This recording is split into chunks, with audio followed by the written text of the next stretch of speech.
Hai semua, selamat kembali. Okey, sekarang kita dah berada di tahun 2026, maknanya dah 2 tahun penuh Merdeka 118 ni dibuka untuk semua. Jadi hari ini, jom kita bongkar satu soalan besar yang dulu, satu Malaysia bising pasal menara kedua tertinggi di dunia ni. Inilah dia, soalan cepomasnya. Masa ia tengah dibina dulu, semua orang ragu-ragu kan? Betul ke ia akan jadi ikon kebanggaan negara? Ataupun ia hanya akan jadi satu lagi projek gergasi yang tersadai, mahal dan tak ada fungsi?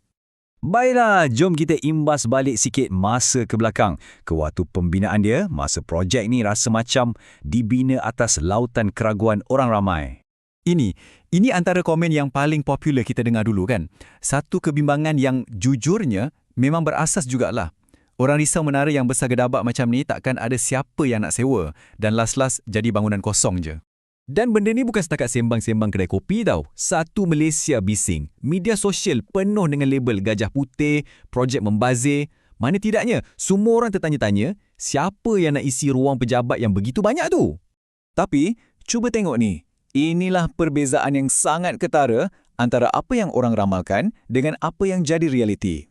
Sebelah tu, mitos menara kosong yang suram. Dan di sebelah sini, realiti tahun 2026 yang kita nampak hari ini. Sebuah bangunan yang hidup, yang bernyawa, yang berfungsi sepenuhnya. Jadi, untuk jawab soalan besar tadi, jawapan ringkasnya, senang je. Tidak. Segala kerisauan dulu tu ternyata salah. Merdeka 118 ni langsung bukan gajah putih.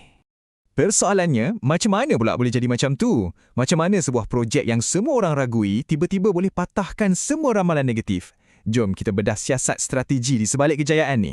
Kunci utama kejayaan dia terletak pada satu konsep bisnes yang sangat penting, anchor tenant atau penyewa utama.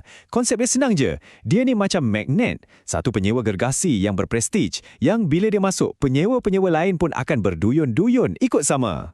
Dan hero dalam cerita Merdeka 118 ni tak lain dan tak bukan ialah Maybank. Keputusan strategik diorang untuk pindahkan seluruh ibu pejabat dari menara Maybank lama yang ikonik tu ke sini, itulah yang telah mengubah nasib projek ni. Tengok, bila Maybank masuk, ia bukan sekadar isi ruang pejabat tau. Ia bawa masuk beribu-ribu staf setiap hari. Manusia-manusia inilah yang menyuntik nyawa dan nadi ekonomi ke dalam bangunan. Inilah yang mewujudkan satu kesan domino yang menjadikan alamat Merdeka 118 ni satu alamat premium yang jadi rebutan syarikat-syarikat besar yang lain. Tapi, kejayaan ni bukan hanya disebabkan oleh penyewa korporat. Tunggu dulu, ada satu lagi faktor yang sangat besar yang buatkan tempat ni betul-betul hidup. Ia adalah sebuah ekosistem gaya hidup. Maksudnya, Merdeka 118 ni bukan lagi sekadar tempat orang kerja pakai necktie. Dengan adanya hotel mewah Park Hyatt, 118 Mall yang sentiasa penuh sesak hujung minggu, kafe-kafe hipster, ia dah jadi satu destinasi sosial. Orang datang sini bukan untuk kerja je, tapi untuk lepak dan berbelanja. Dan sudah tentulah kita tak boleh lupakan tarikan utamanya, The View at 118. Ia dah jadi dek pemerhatian tertinggi kat Asia Tenggara tahu. Dan sekarang ni, ia dah jadi satu lagi destinasi wajib pergi untuk pelancong, macam menara berkembang Petronas juga. Okey, nampak macam semuanya indah kan? Tapi di sebalik kisah kejayaan yang hebat ni, sebenarnya ada satu realiti ekonomi yang lebih rumit. Kejayaan Merdeka 118 ni datang dengan satu harga yang tak dijangka untuk Bandar Kuala Lumpur. Cuba kita fikir balik sekejap. Kalau Merdeka 118 ni penuh, dari mana sebenarnya semua penyewa ni datang? Adakah diorang ni semua syarikat baru yang tiba-tiba wujud? Realitinya, pasaran hartanah pejabat kat KL ni adalah apa yang kita panggil permainan zero sum atau zero sum game. Kejayaan Merdeka 118 ni sebenarnya datang dari penyewa-penyewa yang berpindah keluar dari bangunan lama. Cuba bayangkan macam bateri. Bila bateri 118 ni dicas sampai penuh warna hijau, ia sebenarnya menyedut tenaga dari bateri-bateri lain sampai jadi merah.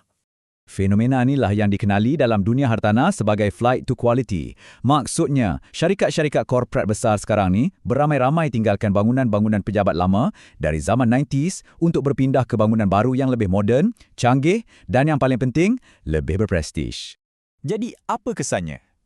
Kesannya sangat besar. Bila satu penyewa gergasi macam Maybank pindah keluar, dorang tinggalkan berpuluh-puluh tingkat ruang kosong. Dan ruang sebesar tu sangat-sangat susah nak diisi balik.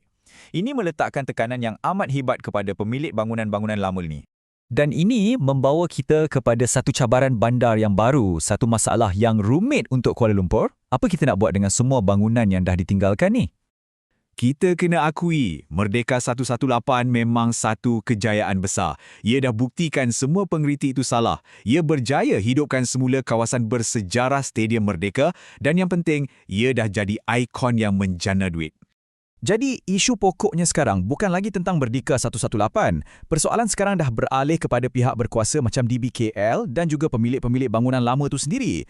Macam mana kita nak hidupkan semula menara-menara pejabat ni yang sekarang berisiko menjadi gajah putih yang sebenar? Kesimpulannya, Merdeka 118 ni adalah satu kejayaan yang ironik. Ia selesaikan satu kerisauan lama tapi pada masa yang sama, ia melahirkan satu cabaran bandar yang baru. Tahun 2026 ni nampaknya menandakan satu fasa persaingan hartanah yang sangat berbeza untuk Kuala Lumpur. Terima kasih kerana menonton kupasan kali ini.